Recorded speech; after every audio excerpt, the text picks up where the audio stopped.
Okay, let's go. Ayun na, recorded na yan. Ito.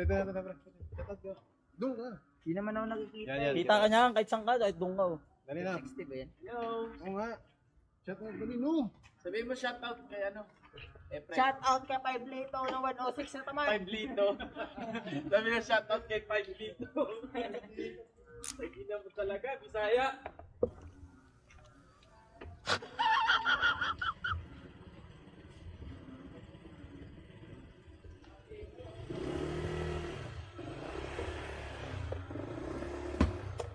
Ay!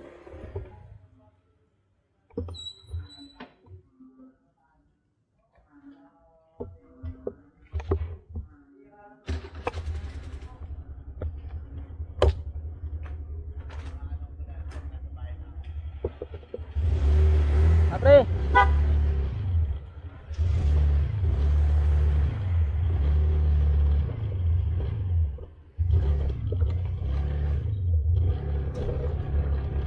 Literal na pagod. Isang tulog lang yan eh.